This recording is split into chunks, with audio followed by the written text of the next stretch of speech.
Click subscribe to get daily Manchester United content from passionate Reds, only on All for United.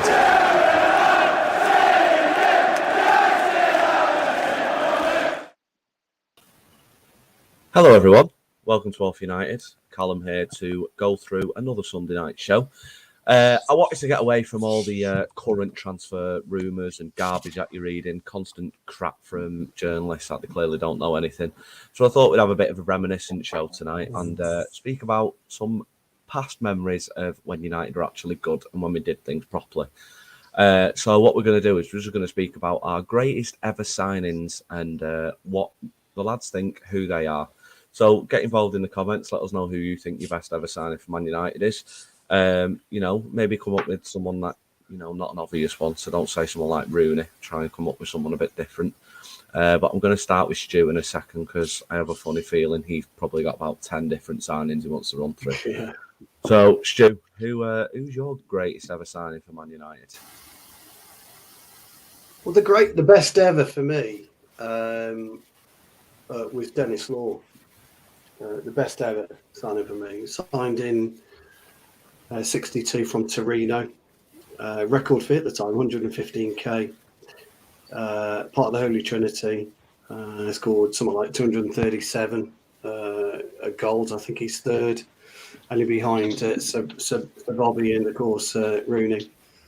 But what a player. I mean, this guy had it all at the time. Well, I think he's probably Scotland's greatest ever footballer. I mean, people will tell me differently who follow Scotland, but as he was a magician.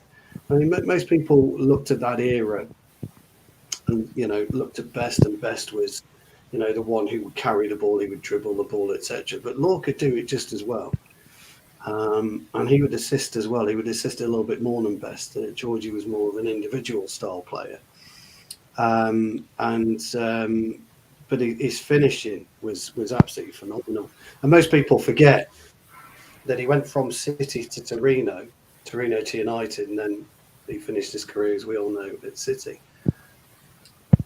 When you look at 115k, 237 goals, he costed us less than 500 quid a goal. I mean, that is phenomenal piece of business. And so he for me is our greatest ever signing. Closely followed by, and this guy doesn't appear within the summer and the winter window, purely and simply because when he was signed there wasn't a summer and a winter window, and that is Steve Bruce, the absolute rock we had at the back. One of Fergie's earliest signings, if my memory serves me correctly. A lot of people never rated him. He didn't look like a Manchester United player, but he played like a Manchester United player. And in many ways, he was more of a catalyst and the foundation for where Manchester United ended up, more than Cantona himself. Cantona was that little piece of the jigsaw right at the very, very end of what Sir Alex was starting. So if you remember back in the 1991 season, we were second only to Leeds. One of the things about Steve Bruce, as people forget, is he contributed over 51 goals. I think it was 51 actually, so in his career, which is phenomenal for a centre-half. Played something like 414 times for us.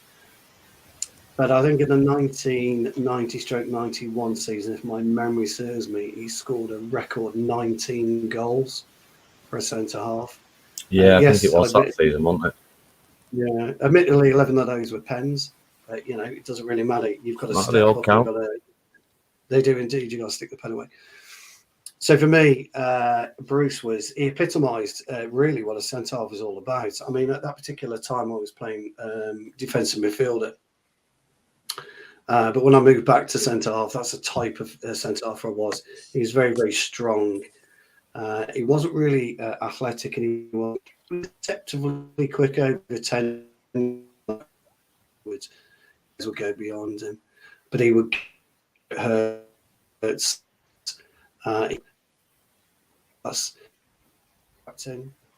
Real leader, somebody who you would want to, in the dressing room, look to your left or look to your right, see that type of player. So for me, Brucey is a close to Dennis Law. And I'm going to throw one more into the mix, and it would be remiss of me to leave him out, and that would be Ruud van Nistelrooy. Great signing, absolute phenomenal signing. 150 goals, 230 games, something along those lines. Had a really bad injury in 2000. I can't remember when he came to us now. I think 2001. He was supposed to be signed a year earlier, wasn't he? 2000. Yeah, he had his injury. Great player, great striker, instincts. I mean, he lived inside the 18-yard box. When you look at some of the strikers we've had in the past, Andy Cole was the greatest exponent of being able to turn on a sixpence in the 18-yard box and score, goals. No forward has scored since, really. But Ruud had it all. Ruud could head the ball. He could strike from distance. He was quick. He was powerful. He got a left foot on him occasionally, scored with his right. He just epitomised everything that a Manchester United striker should be. So those are my three. And I'm quite happy with those. I could have put Schmeichel in, of course. We could have got Dennis Irwin in there from Oldham, but those are my three that really stand out for me, that made a contribution to Manchester United as we are today. Yeah, I think you can't really argue against those ones, can you? The thing I like about this is I imagine everyone on the panel is going to have a different view on it, or a different player, I should say. The one upset that I have with that, and it's not a bad thing, of course, it's Dennis Law. Obviously, the time he played for United, it just wasn't televised, so I think a lot of people don't appreciate how good he genuinely was. And obviously, I think there's a kind of recency bias now, isn't there? Where, when people go, "Oh, he's the best player ever," now, they always forget the likes of George Best and Dennis Law and Bobby Charlton. And it's quite a shame, really. It does me head in. But Satty, go on, mate. What do you reckon? Go on, Stu. Just before Satty starts, just before Satty comes in, Cal, you've heard me speak a long time, and you've heard me speak a lot about Manchester United was born way before Sir Alex Ferguson. And unfortunately, a lot of our fan base don't look beyond Sir Alex Ferguson. So when they talk about Manchester United as a club and they say, "Oh, we need to get back to where we belong," they always talk about the Sir Alex era, rather than rather than the best era and players way before that. And so whether you've seen Dennis Law play or not, as a fan, if you're young, get on YouTube and dig him out and research him, because I promise you now, guys, you'll see what a real footballer was about. Sorry, Sam. Totally agree. That's all right. That's okay. Go on, Satty, mate. That's what follow on from what Steve said. Like, amazing players, and I think the one that probably caught me by surprise the most out of that was probably Steve Bruce, and I think that's a credit due to him. And I don't think he gets enough credit from from a lot of probably our fan base as well. So that was really interesting insight. There's a few that I've been thinking about overall sort of greatest signings. I mean, I have to mention King Eric Cantona. I mean, 1.6 million, I think, was the fee back then. I know that seems like a lot of money back then, but he was just a maestro. I think during his time, during the first 6 seasons, I think we won the league. I think he won league titles 5 times, 1 at Leeds and then 4 with us, if I remember rightly. But he was just different class, and I think that's what he brought to that United team at the time. He just gave that sort of aura and had that sort of arrogance, but it was respected. And I think that's what he brought when we signed Cantona. I feel like his class, and I just feel like his presence was something just spectacular. And from that sort of signing, I felt like we started getting better players as well. And he was probably a big idol of mine as well when watching United growing up. Really enjoyed watching him. I would have loved to what Callum just said about the televised of Dennis Law. That's probably the only shame about it. I mean, if I could have watched that a little bit more, obviously on tapes and stuff, I think a lot of older players would have been in my list. So Cantona is definitely up there for me. There's a few sort of ones that I have where, obviously, the obvious ones. I do think Ronaldo has to be up there. I do believe that he does deserve to be up there. I mean, I think we signed him for 12 to 14 million, I believe, or was it a bit more than that? I'm not too sure. Correct me if I'm wrong. 12 and a half, I think it was. 12 and a half, yeah, from Sporting. And I just think what he went on to achieve at the club, 3 league titles in a row, Champions League, won the You lot could within probably 6. argue that he actually is our greatest ever signing. He won everything he needed to do and dominated England in 6 years. Multiple titles, Champions Leagues. He's won the FA Cup. He's won the League Cup, the Club World Cup. He did it, but then to be sold for 80 million and then go to Madrid and then do another remarkable career there, I think it just speaks volumes of how great he is as a signing for any club. And I just believe that he probably has to be up there with the output that he returned for United during that sort of 2003 up to 2009 era in the Premier League. I think he was just phenomenal. So Cristiano Ronaldo, I would put up there. There's a couple of sort of names that I wouldn't say they're greatest ever signings, but are sort of mentioning. Worth mentioning, yeah, is the right way to say it. And I think Edwin van der Sar from Fulham. I feel like we got him at a time where we needed someone. We had really poor goalkeepers up to that in terms of Tim Howard, and we had Roy Carroll. They weren't really stellar players, like they weren't that great. And he just brought a level of, again, I feel like class that we just felt so more comfortable and composed with someone like him between the sticks. And I think the clean sheet record that he held was just phenomenal at the club. Still and got it, I think. he still got it, yeah. And he won 2 shootouts in 08 when we won. I know it's the Community Shield and then the Champions League as well. But I mean, he arguably gave us one of the greatest ever nights in 2008, saving the penalty from Anelka.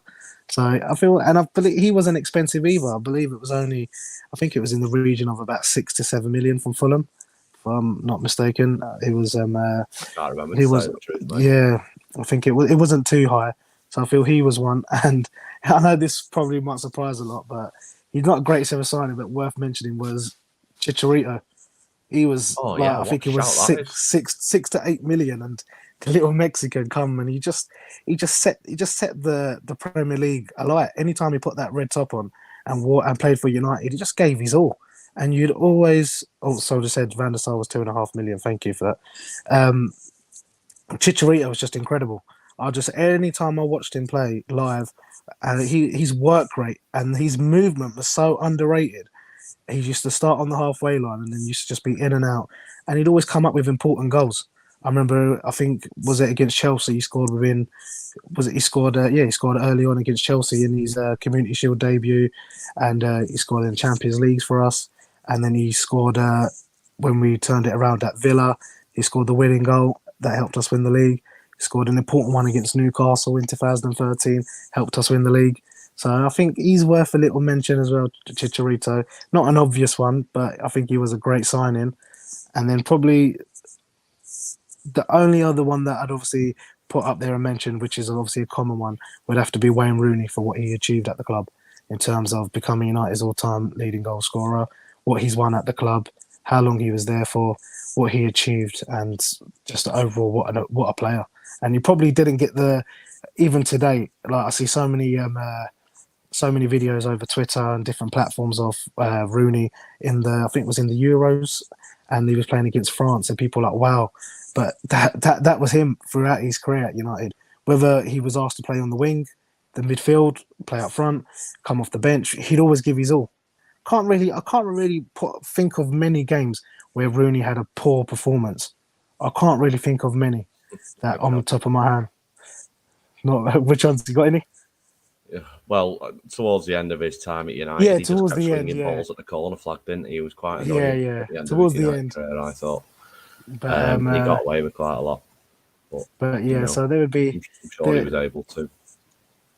They would probably be mine. So I'd probably say Cantona, Ronaldo, and then the sort of ones to mention: Van der Sar, Chicharito, and obviously Wayne Rooney. Yeah, no, it's probably about right. That I mean, you give an argument for all of them. Chicharito's a great shout, to be fair. Obviously, not the greatest ever, but it doesn't necessarily have to be the best ever. It's just a few shouts of who really made an impact at United and was a brilliant signing for us. Yeah. Chicharito's a great shout. I wouldn't have even thought of him, to be fair. Ben, mate, I appreciate you coming on. I know you're at work, mate, so I'm glad you could come on for a little bit. Who's your shout for best ever signing, and what do you reckon, mate? My first one, because I played when I played football when I was growing up, when I managed to get county, then I was at Leeds United for 3 years as a youth, and then playing for the army. I did Brian Robson because I played in centre mid. So he was always my sort of focal point when I was looking at how I wanted to be as a footballer, and obviously because I supported United, and obviously how he was as a person. I was fortunate enough to meet him after he'd finished playing when he was at Old Trafford a few times, and I bumped into him. And I just thought he was the epitome of what you'd want in an honest professional, and just how he was. I know obviously people will revert back to Keane in that leadership role, but I think Robson for me was, if you could create a leader, if you take Keane out of the equation, in terms of everything that he embodied, Robson for me was that man, and he was an exceptional footballer as well. People sometimes, I think, dismiss how good he was as a footballer, and they just focus more on the leadership aspect of him. The other player that I really, really liked, and I don't think he ever I almost think he was ahead of his time for how he played for us, was Dennis Irwin. I almost think because he was Best fullback ever in the Premier League, Dennis Irwin. Well, I think if you look at how fullbacks are now, I think if Dennis Irwin was playing now, he wouldn't look out of place in any of the top teams because of 100%. the fact that he was 2-footed. He could take free kicks. He took penalties. He was great on the ball. He was quick. He could defend. He knew how to attack. He could run with the ball. And he, like Ferguson said, he was the one constant where you could guarantee a 7 out of 10 every week. And it wouldn't even be a shock. It would almost be a shock if he played badly, which he never really did in the time I watched him. And I know obviously people will go to like the obvious ones which have been mentioned, and they are all great players. But I just thought, when I was looking at the question that you posed, I thought, well, I didn't want to be so obvious. And obviously Robson was my hero growing up when it came to playing football. Dennis, I just admired so much because he never ever let the team down, and he almost played for me football in the wrong era. I felt like almost because the natural way of playing back then was that rigid 4-4-2 because of it being that was the English way to play football, not the modern way that we now see. I almost think that he probably could have been even better if he played now with the way that formations are nowadays. And then the other one, I mean, I really like Steve Bruce as well. I think he gets so much unfair stick for me, but he was unbelievable as a footballer for me, and for what he did, not just for United but in his career, and obviously alongside Pallister. And then the other one, and only because I've been to 3 audiences with him, is Eric Cantona, because I think he for me was the architect. If you take George Best, because he wasn't in round when I was watching football, sadly. But I think Cantona was that first person who embodied that arrogance in footballers that you now see readily in them. But he did it in such a way which even if you didn't support United, you couldn't but sort of almost applaud the fact that he had that arrogance to do that on a pitch so readily. And just, like everyone said, he was the architect for what we then went on to do. I think he was probably, in terms of what people will remember, he's probably he's the embodiment of the most important signing that probably Fergie made. Even though I think other players were just as important, but just weren't as bigger characters. But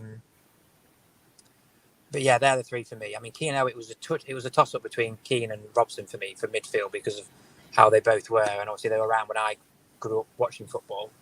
But like Stu said, I've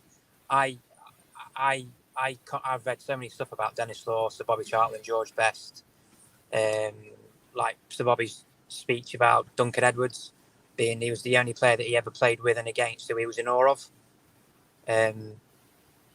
who sadly didn't get to sort of obviously showcase the talent that he had. But yeah, they're my three. Where's everyone gone? Crikey, Cal's disappeared.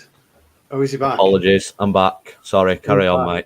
He's back. Yeah, they're the three for me. I mean, I agreed with what Sad said about Chicharito for $6 million. I thought that was an incredible signing, really, when you look at what the success he had, but also the success he had against the top teams. You know, he didn't just score against what would be perceived as minor teams in the Premier League. He did very, very well against Chelsea. I mean, that header he did against Stoke, that was insane with the neck muscles. Van Nistelrooy I loved, but I wanted to sort of be a bit less obvious, so they were my three: Irwin, Robson, and obviously Kansar being an obvious one for most people. Yeah, I'm glad everyone's not going for obvious ones. Chicharito was a great shout, to be fair, from Saturday before. I'm well happy you said that. I loved him when he played for United. Go on, Mr. Todd. Obviously, you've come last, not through any fault of your own, considering I keep dropping off the stream because I keep pressing the back button on my mouse by accident. I should have just blamed the internet, shouldn't I? But it was just amateurish. Go on, mate. Who's your best ever signings? Have you got someone in mind, or do you agree with everyone else so far? Or I agree with a lot of the panel so far. I'll say there's one to mention for me, and I think there's more like content behind it. I think it's because, you know, after Roy Keane, we was looking for that next sort of Roy Keane, and I feel like even though he came in for a short period, in that short period he was a good player. I would say Owen Hargreaves, in my opinion, and people might not rate him as much. Owen Hargreaves, wow. Yeah. That's a good shout. He was great for us. A lot of people. He was very instrumental. How good he was, I think. You know, he played the whole 20 minutes in the 120 minutes in the final, and he played on the right. If you're talking about, you know, defensive midfielder or versatile player, he can fit in this era to me. You know, filling that right mid, filling that right back, all action, free kicks. I think people forget about that. His free kicks as well. His energy, he was tenacious. He was that. I can't lie. If we could have got more years out of him, do you know what I mean? That would have been brilliant. But unfortunately, we didn't. But he was definitely. I remember. He tarnished his legacy at United a little bit, though, didn't he? After especially towards the end. Obviously, he had these problems as well, the injury, and then he went City. Obviously, that didn't help. But if we could have got a couple more years out of him. Oh my! He showed what he was capable of in that brief time we had him. Though he did show what he was capable of, and he was instrumental in that final. I think people do forget that because of obviously how he left the club and the club he went to. He was even in the Premier League. I remember, was it Arsenal, the free kick he scored? He was instrumental that season, man. He was instrumental that season, but like I said, it goes under the radar because of the situation that happened. But if you look at it now, 17 mil we got for him. Do you know what I mean? That was chump change if you look at it now. We wanted him about 2 years before, though, didn't we? Yeah, but he had an injury. This is what I'm saying. He had an injury, but he could have potentially been up there. Do you know what I mean? Definitely, his ability, his passing as well. What people want, it's funny how when people say they want a 6 or defensive midfielder, and you look at it, it's actually his profile. Literally. Like, it's crazy. It's actually crazy. But like I said, that's definitely one that goes under the radar for me. I'll definitely put him in there as one of our best signings because he was instrumental to us winning the league and the Champions League that season. Owen Hargreaves is a great shout. I mean, again, I think people need to remember it's not greatest ever signing. It's just someone who made a big impact, who thought, you know, made you really happy when we signed him, kind of thing. Yeah. If we're going greatest signing, obviously Owen Hargreaves isn't the greatest. You know, your Brian Robsons, Eric Cantona's, Roy Keane's, Rooney's, all those, they're your greatest signings. But the likes of Owen Hargreaves and Chicharito, Van der Sar, you know, they go under the radar. You know, they did exactly what they were supposed to do at the club and became part of something so vital, really, didn't they? So it's a great shout, that. Do you know the one I left off, Charlie? Go on. The only one that when I was looking at my midfielders, because obviously that they were sort of my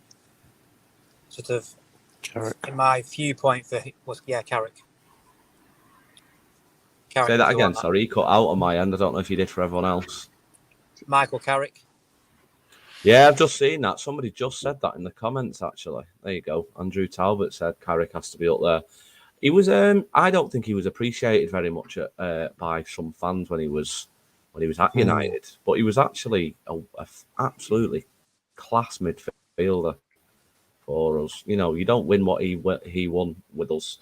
He was effectively Roy Keane's replacement, and he was incredible in our midfield and really underrated. You know, if it wasn't for media darling Steven Gerrard and Frank Lampard, I think he would have played a hell of a lot more for England. But, you know, England are silly. Gary Southgate will probably say 23 right backs, won't he, in November? So go on, Stu. What were you going to say, mate? I was just going to say the interesting thing about this debate, it's all generational anyway. And the players that we're talking about are the greatest of their period, not the actual club's history. Because you can never ever pick a player of the greatest of the club's history. It's why I get wound up about the greatest footballer of all time. Oh, the bollocks. You know, you can talk about generational talent, but you can't talk about the greatest ever because it just doesn't happen. The way that football's evolved in terms of kit, in terms of pitches, etc., etc., etc., and the same applies to what we're talking about here in terms of, you know, the greatest players of their generation or the greatest players of their decade. You know, to which most of these guys fit in. I would imagine most of them would stood the test of time in terms of being able to play football, because ultimately that's what we're talking about, an ability to play the game. You know, whether you were born in 1910 or 2019, it doesn't really matter. It's about the ability to play the game. So it's quite an interesting debate. It's good that people are viewing different players for different reasons. But it'd be quite interesting to, at some point, you know, whenever, you know, do a vote to see exactly who would get in each position from all the players that we've had throughout the, you know, the history of the club, because it would be really interesting.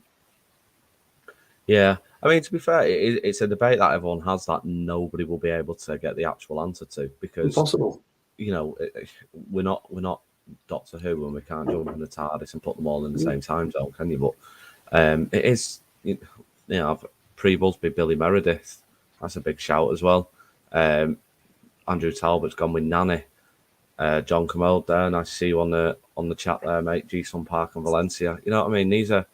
These are really important players that were so important to our success not that long ago, really. And obviously Valencia was here for a good few years after Fergie left. So, well, not left, he retired, didn't he? But so it's, you know, it's always a debate. The thing I always wonder, and when I look back, is it kind of makes me upset at the minute, knowing how good we used to be, knowing all these great players that have played for us. And to be honest, most of them, even in the 50s, are probably getting our first team now, which is quite worrying. I mean, out of the signings we've made, Stu, I'm going to start with you. In the prime, who would you have in today's team?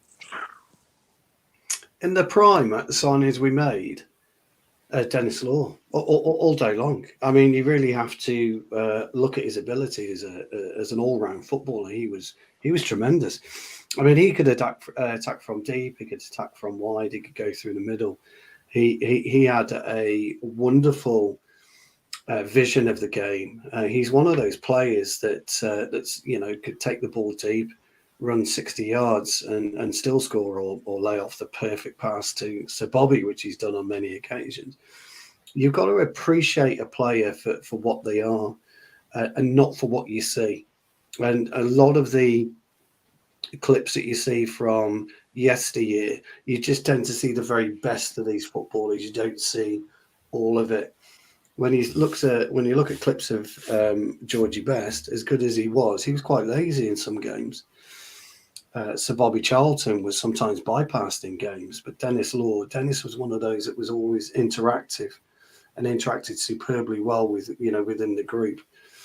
And that's the real key element to football. I've said it before, and I'll say it again. It's not about an individual player; it's how you play within the team that makes you the player that you are. I've never been a fan of individual awards. even when I was playing, I was never a huge fan of individual awards because you cannot do everything by yourself. You're relying on your teammates around you to help you grow and progress as a player and help you grow as a team. So Dennis Law, the ones that I picked, Dennis Law, and to be fair, Steve Bruce would walk straight into it, and so would Ruud van Nistelrooy. These I are think the they all types would, to be fair. Yeah, these are the types of players that bring so much to a starting 11, bring so much to the club, bring so much to the environment. It's not Going to just come to you about next, Ben, by the way. it's not just Sorry, about Stu. lacing up your boots and strolling onto the pitch and doing your stuff. It's got nothing to do with that. There's a lot more to be said about this type of footballer or these types of footballer. Dennis Irwin fits into that category. Stu, sorry, mate. Ben, I know you've got to go, mate. So thanks for coming on. Just before you shoot, mate, who would you bring back in from the prime before you shoot off? Is this only players that we've signed, or is this any player that's been at United? Out of the ones we've mentioned. Who would you bring back in today's team to make the biggest impact? Dennis Law again, like Stu has. I would sign Dennis Irwin. Dennis Irwin. Why is that? Because Luke Shaw isn't great at left back at the moment, or just because of who it is? How versatile he was. He could play both sides. He was great on both feet. He was great defending. He was great at attacking. He could score goals, free kicks. He was great within a defensive structure. He obviously had that experience. He played routinely for the Republic of Ireland, and we're in desperate need of a fullback. Yeah, no, I appreciate that, mate. Thanks for coming on anyway, mate, and I'll catch up with you soon. I do apologise for having to shoot so quick. Sorry. It's all right, mate. Work comes first for sure. Nice one, mate. No worries, guys. Take care, See you, mate. See you later. Bye. Mr. Ton, go on. Who would you bring back? I know you only said like Owen Hargreaves and things like that, but out of everyone we said, who would you bring back? If nobody says Roy Keane, I'm kicking you all off the show. Is it mine? I'm gonna go a bit left field. In their prime, yeah. Yeah. And I'm basing it off, today's football, and people want us to have a striker that's technically good, strong, physical, can do it all, right? So I will go for in their prime, the technical ability of him, and people forget about this. And obviously, I'm in my 30s now, so I remember when there wasn't no YouTube, and then you had to go and watch what's it called? Is it Nike Bonito, whatever it's called? And you have to go on Nike ID, their website, and look at the things. So I'm going. God, you remember that website? I used to always go on that. When I was bored at school, I used to always go on that. You still have to watch the videos. So I'm gonna go for Ibrahimovic, man. When he was in his prime, say this now, and his mentality. And if like I said, I'm basing his profile of what people base these days, how they want a striker to be. Technically, he could do everything. Literally, if you put all the the strikers that have been at Man United, and in modern day football, and people they talk about the striker they want, I guarantee you they'll come back to it, and you will look at it, and ability wise, will be like someone like him. So that's for me who I would say in his prime. Do you know what? When Zlatan was actually at United, I didn't get much chance to go because I was at uni at the time, so I wasn't in Manchester a lot. So I didn't get to Old Trafford that much, so I never actually got to see Zlatan play live, and I'm really gutted about that because I'd love to. God, Zlatan's a really good shout. That's I proper gutted I didn't get to see him live. He's kind of a bit of a godlike figure, isn't he? He's just larger than life, knows what he wants, arrogant, but backs it up kind of thing. It's a shame he's never won the Champions League. You always forget about that, actually. Satty, mate, what do you reckon? I think obviously the obvious one is Roy Keane, and that is. He saved the panel. He saved the panel. Yeah, that is just. I think it just speaks for himself, and I know it's going to sound weird, but it's not even about his technical ability or anything to do about football. It was more the fact of his ruthlessness and to be able to actually be a leader, and his discipline.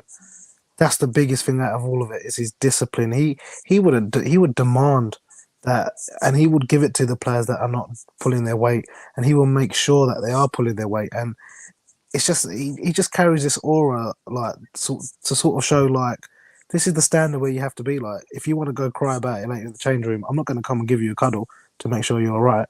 I'm just going to say to you, you need to make sure you're better next time. And I think that's what it is. He just gives that ruthlessness and that hard reality of, do you know what? This is what we demand at this club. And I know he says it all the time when he's on Sky Sports. I know he says a few jokes and stuff, but he says it all the time. This is Man United. This isn't just any bog standard team. This is Manchester United they're playing for. And that's what he knew what it meant to play for the club. And he knew what it meant to step onto the field for that 45 minutes, then for the next 45 minutes. And he knew he had to leave everything on the field. I mean, sometimes he left a bit too much on the field, but that was just his character. That was Keane all over.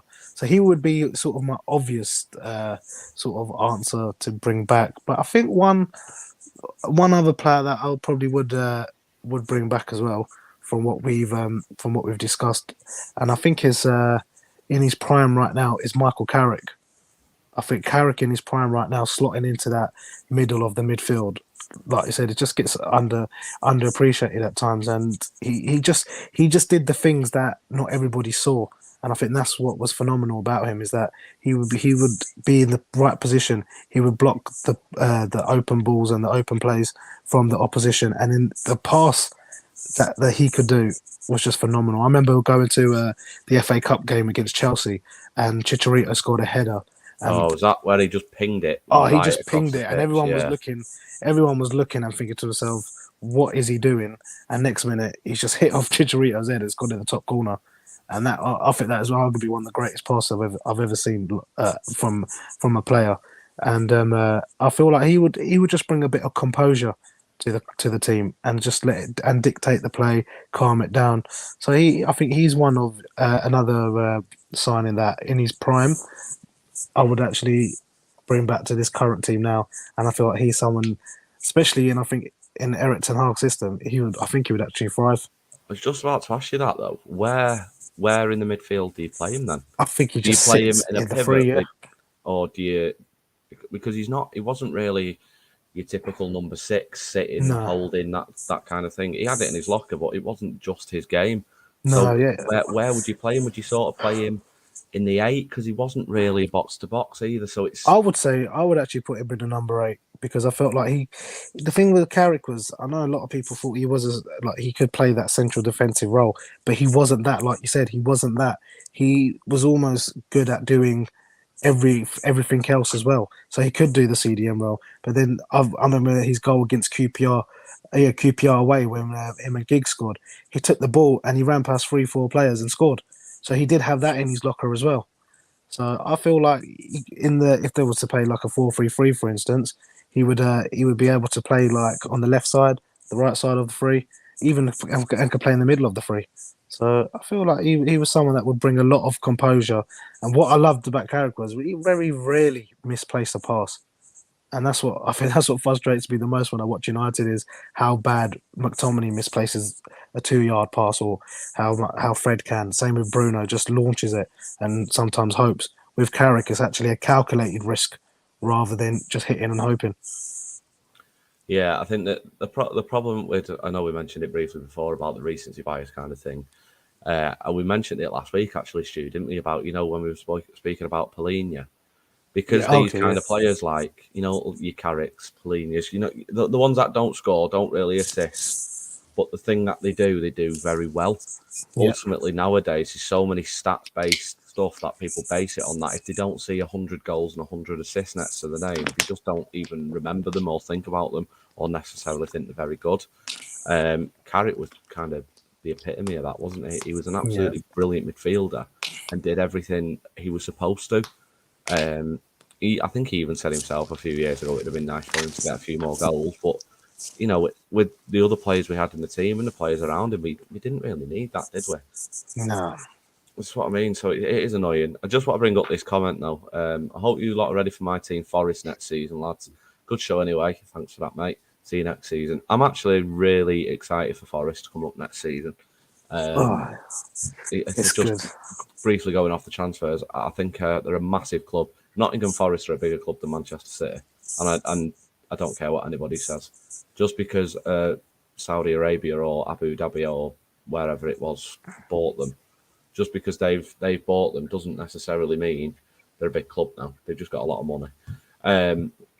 It's quite annoying, isn't it? But Villa and Forest are both big clubs than City. But, let's not try and gauge a reaction from any City fans, shall we? Yeah, Stu, would you go along with that with the Carrick thing then? Would you bring him back? Yeah, I would, and I think he would fit Ten Hag's system. But I would play him as a 6. I would. Would you? I'd put him in a Jan Molby type role of play, where he doesn't roam, across the halfway line. He just picks his passes. Doesn't need to tackle. He just needs to get it and move it. And this is why I've always said that, and there's been a lot of eyebrows raised about Donny playing in the 6, because Donny has played in the 6 for Ajax. He's the one that fed the ball to De Jong when De Jong wasn't coming back and receiving it. So he used to kind of like feed off each other quite well. Donny is very, very similar to Carrick actually in the way that he plays football. He doesn't have that burst of pace.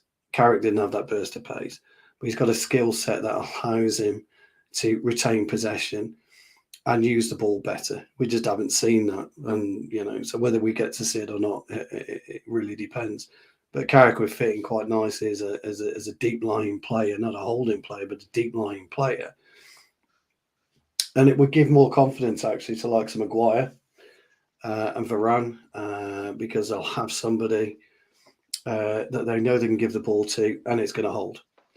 And the problem is, at the minute, you give the ball to McTominay, you give the ball to McFred, and as well as I do, when Fred has the ball and he's got a player quite close to him or in close proximity, it'll come off his shin or it'll come off his knee. He won't control it.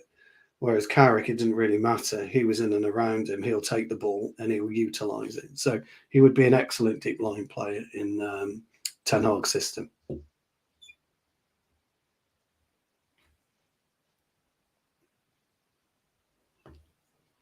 You're on mute, dude. I didn't even press mute. I didn't even know that happened. Did one of you do that to me? Can you even do that?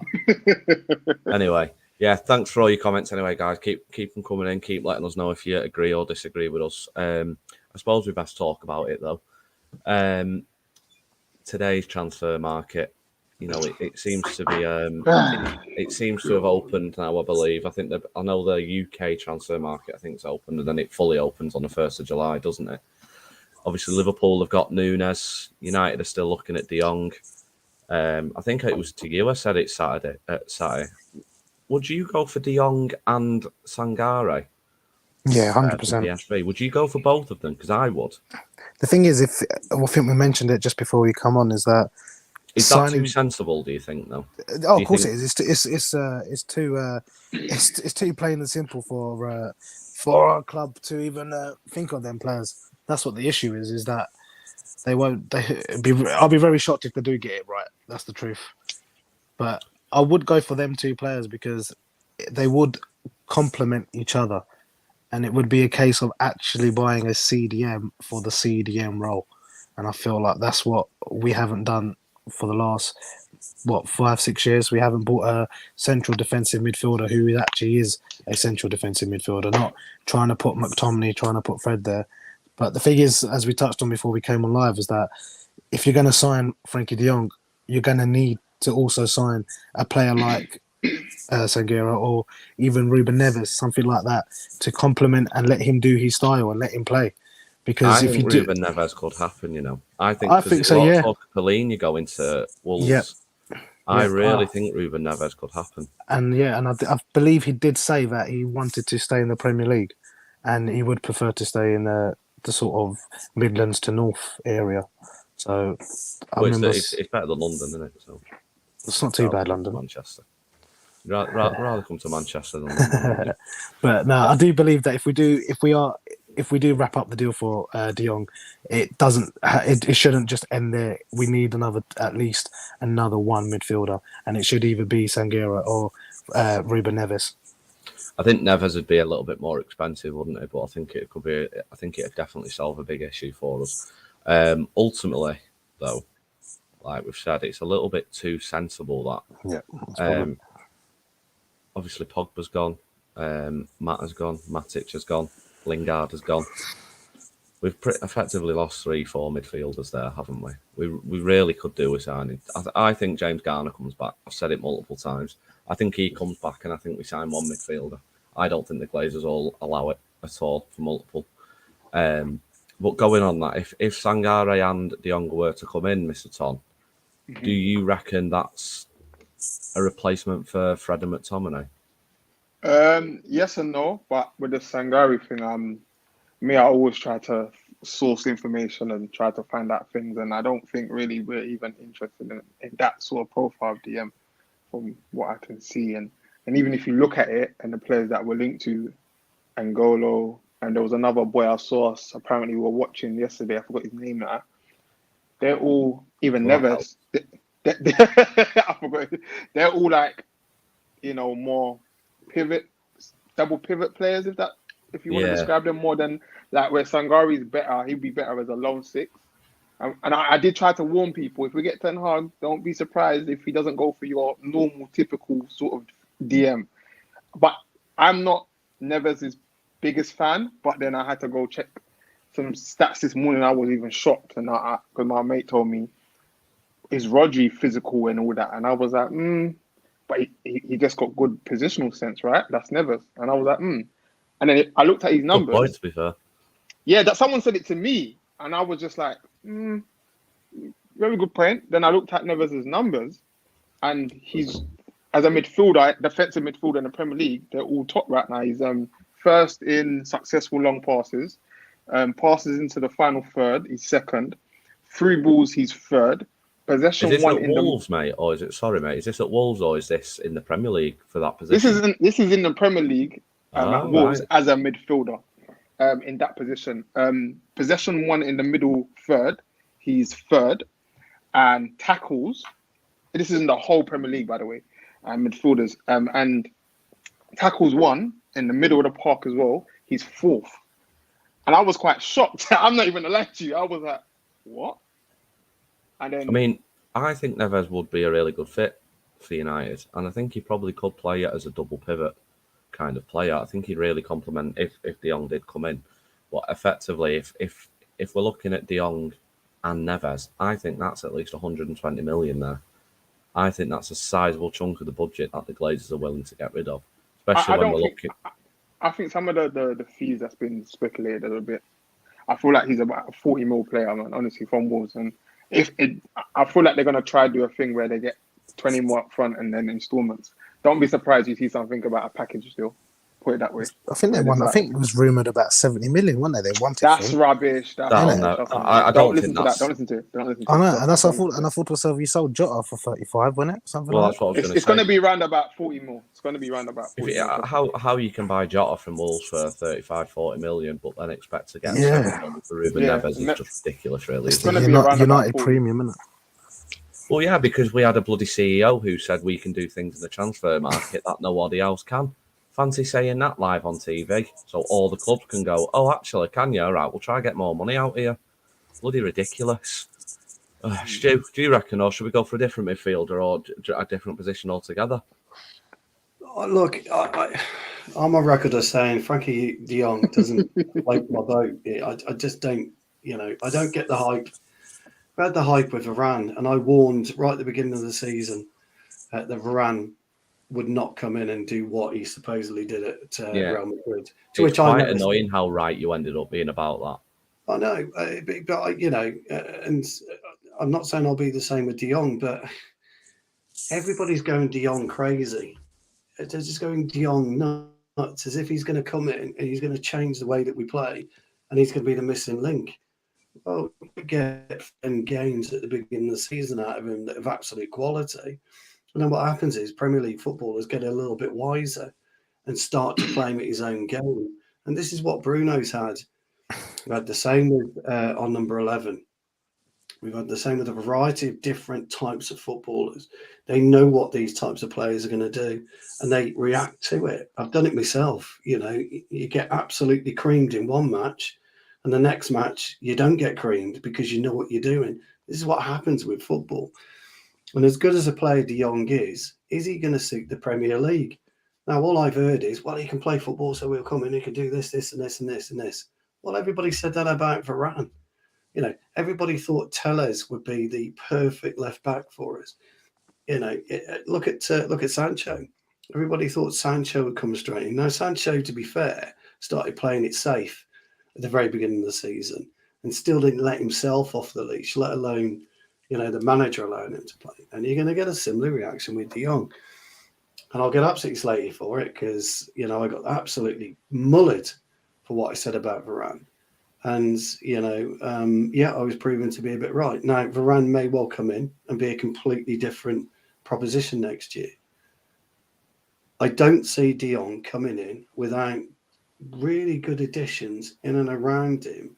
He's going to make this huge difference that everybody thinks he's going to make. Now, he's better for Holland than he is for Barcelona. He's got players. He's got the likes of Busquets. But that's also because of the position he's playing in and how he's playing. And this is what I get your point, Stu, but a lot of what factors in. And I'll be honest with you, people will tell you I didn't want Varane, and a lot of was to do the way we played doesn't suit the way he played. It didn't make no sense to me. And I would say I would totally agree with you. If we still had the same manager, I'd be like, yeah, but we don't. We have a different manager that knows how to utilize majority of the players we're linked to, and they know how to play in his system, if that makes sense. Yeah, but what you've got to do is then play with the whatever else we've got around him. This is the thing. Look, like I say, I'm not saying De Jong is a great player. I think it's going to take time. I think he'll take time. The reason I want Sangara is because of the way that he plays, but it doesn't make sense to bring Sangara in. You've got a Pepe in and around with Premier League experience. Manchester United have been guilty of this for years and years and years and years. Fergie used to buy one or two players from abroad, but he'd make sure he got good, solid Premier League players in and around him. We haven't done this for years. We must do the same. We must, if we're going to bring Frankie de Jong in, we must bring Premier League experience in and around him. Okay. I also think de Jong gives us one other issue, and that is what do you do with Bruno? You know, where do you go with Bruno? Do you not play them together, Stu? Do you not think you could? I don't know. I don't know. And this herein lies the issue. You know, we saw the very beginning of Ollie's reign. You could see Pogba and Bruno. They played together, okay. But De Jong, although he'll take the ball deep, he's a very free-flowing footballer. He likes to play not in a set way. He likes to open he's got quite an expansive game, so he'll move left to right. But the difference between De Jong and Bruno is De Jong will come back the extra 10 or 15 yards we need it when we're off the ball, whereas Bruno doesn't. Bruno's quite lazy in that. Now, that's all right if you're playing Bruno in the 10-ish position behind the front three, whatever those front three may be. But there is an issue in width. There will always be an issue with width when you've got a player of De Jong's calibre and a player of Bruno's calibre if one of them's lazy. You hear it all the time in football of a lazy player. And just say that's going to be Bruno. Okay? Then you've got issues with width. If you don't bring in the likes of Anthony maybe, or we can't convert our natural wide players at this point in time. Let's just say that they can come in and tuck in when we need it. You're going to have a major issue. I'm not saying that De Jong and Bruno can't play together. I'm not saying De Jong's a bad footballer. I know football. I'm not saying he's a bad footballer. He just, at this point in time, I think we've got other areas we need to strengthen. I will say one thing, though. If Ten Hag brings De Jong in to play a certain way, as Mr. Ton says, if he brings him in to play a certain way, and the players that he's looking for, again, as Mr. Ton says, are brought in to play this style, and De Jong's aware of these types of players, we may well see a quicker upturn than what I'm thinking.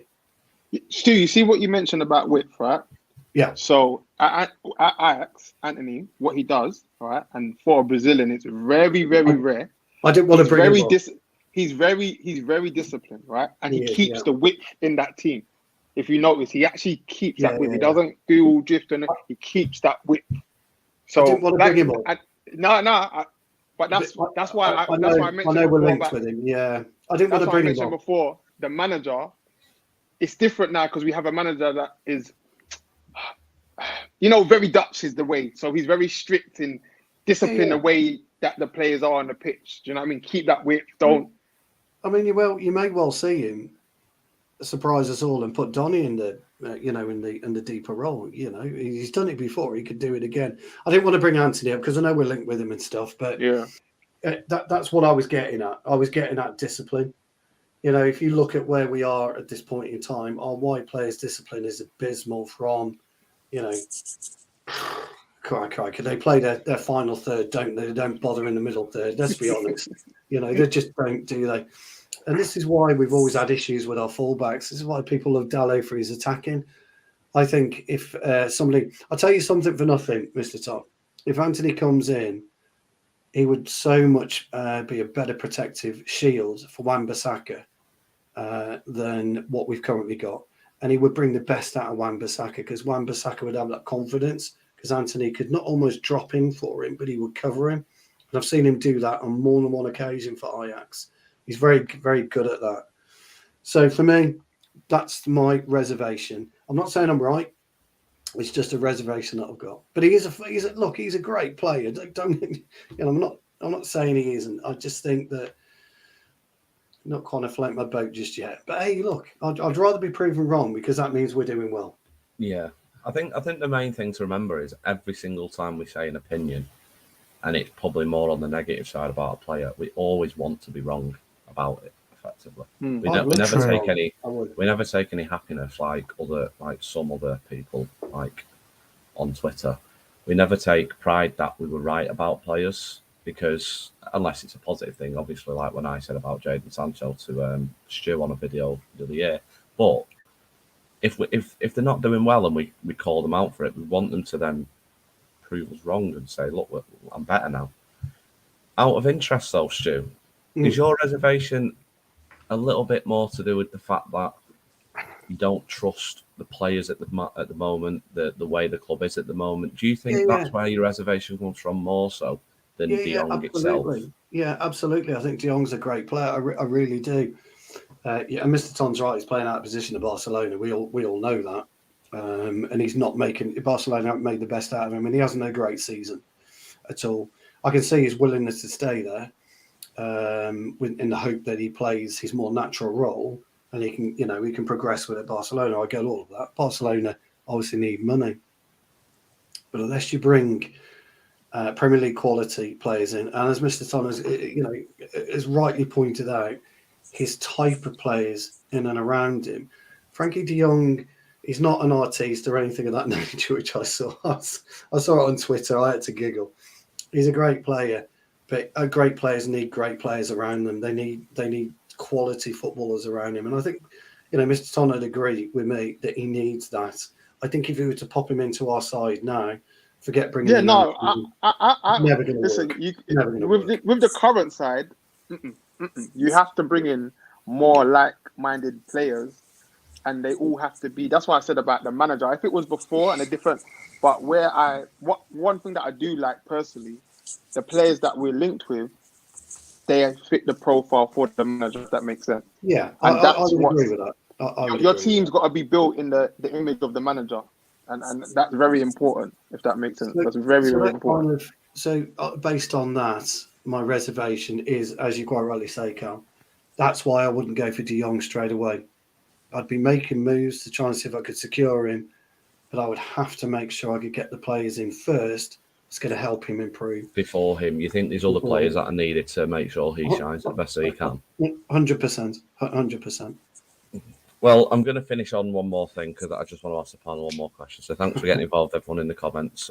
Go like, subscribe, share the videos with your friends, and try and share us as far as you can so more people can watch us. I'm going to start with you. Have United made a mistake missing out on Darwin Núñez?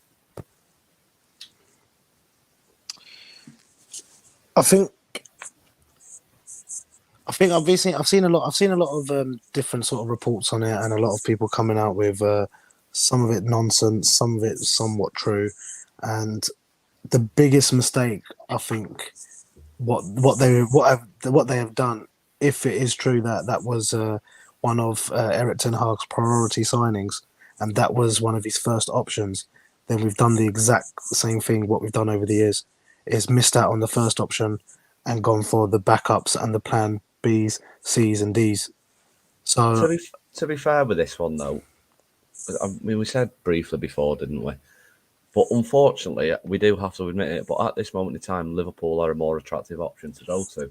yeah, So obviously, we have missed out on him. But I wouldn't necessarily blame the current transfer team or negotiators. I would blame the likes of Ed Woodward and the Glazers for the mismanagement of so much over the last decade. That has led to us now missing out on targets, I think. So I can't really blame transfer teams or anything like that. I think it is just a case that I'd be more worried if he wanted to come to United over Liverpool at this moment in time. Like, I'd have to get his head checked in the medical. it's Why true. would you want to do that? I understand. Like you said, that bit I understand and is correct. That's why I said if it does come out that it wasn't his top priority and it was just somebody that we looked at, then you could sort of say, well, do you know what? He is always going to 9 times out of 10 now a player was going to pick Liverpool over Manchester United at this current moment in the position that we are and where we're sort of transitioning. But half of me feels like we've maybe dodged a bullet, and it's a player that we didn't really sort of need, as I said to you, in terms of a lot of his positional play and a lot of his best outcome and his numbers have come from cutting in from the left wing position and then finding space and then taking players on. Technically, he isn't the best in terms of control, composure, and stuff like that. But his goal record does speak for itself, and I think that will only get better when he is at Liverpool. But I feel like he will be prolific. And now, if you look at the teams around us, I know, and this is no disrespect to Cristiano Ronaldo, but we can't go into the season again with relying on Ronaldo, if that makes sense. Spurs will have Kane and Son that will get the goals for them. City will have now Haaland and obviously De Bruyne, and the Mahrez is all contributing. And same with Liverpool across their front three. Chelsea, I don't know what's going to happen with them, but United, we can't just rely on Ronaldo. So missing out. We 100% will. That's what my worry. And that's what I'm my worry is again. That's going to be a big problem because. Do you know something, lad? I actually think for once the transfer board have been quite smart. Yeah, I do agree. I mean, I don't think it would have been a bad signing at all, to be honest. I just think 100 million. I know it's 80 plus being touted is pretty crazy. Well, it looks like that's what it is, isn't it? 80 plus 20. 100 million for Darwin Nunez. By the way, guys, he's only had one stellar season. And that's the thing, yeah. So that's why I'm not too bitter about it. You know, and I think, first of all, you're right. I don't think he would choose us over Liverpool. Secondly, I don't think they need him because they got Ruben Diaz. And at the moment, because he plays in on the left, doesn't he? Diaz he's a striker. He's a striker. Oh, Luis Diaz, do you mean? Luis Diaz, sorry. I know Diaz plays to the front, but most of his goals are cutting in from the left, which is where Diaz... He has scored some goals through the middle, man. He has scored some, but most of his goals have actually come from the left, and that's where Diaz operates. Thirdly, that means whatever happens, they've got to take a cut price on Mane, because they're not going to bring in Nunez with Mane still at the club.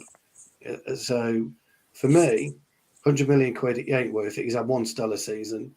And as good a player as he is, we can't afford to put 100 million quid into a striker. We just can't do that. If you go for Darwin Nunez, you're not getting Frankie de Jong. It's that simple. You ain't getting both. All right? The chance of us getting Frankie de Jong and Anthony are going to be tough.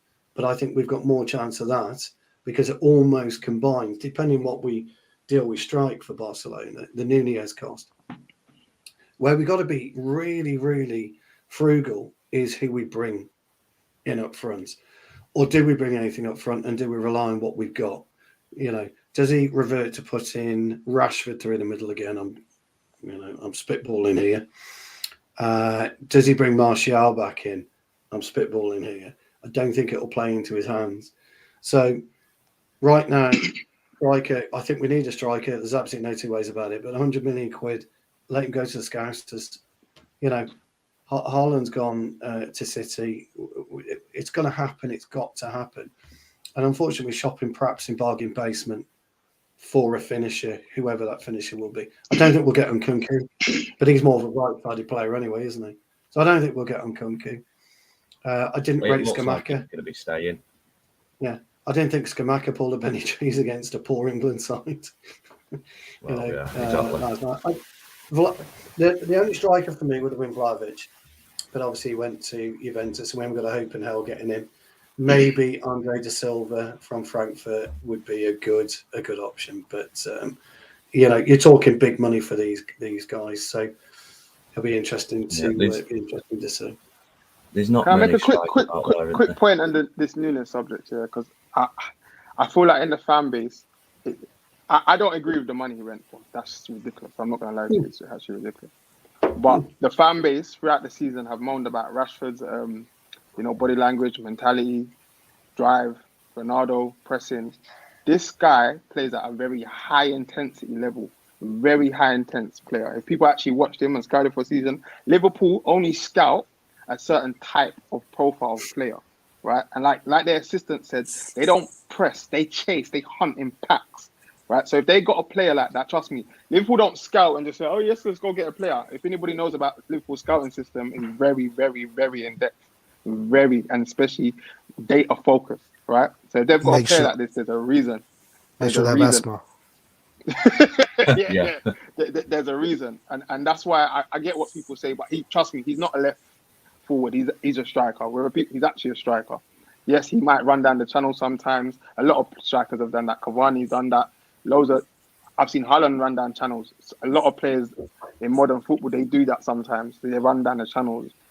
But one thing I will say is that I think people forget how Klopp played at Dortmund sometimes. And when I don't want this to be about Liverpool focus, but he played with a striker and he played with a cam. So what he done when he came to Liverpool, he switched that and made his number 9 a false 9 like a cam. So he just sort of sorted that out for a couple of years, and now he's gone back to the old way he played because he's got that kid from Liverpool who everyone, if you watch him, is pretty much like a Coutinho sort of player. And so I can understand why they got a Nunes, if that makes sense. They've sort of slowly got Firmino out of the team this season.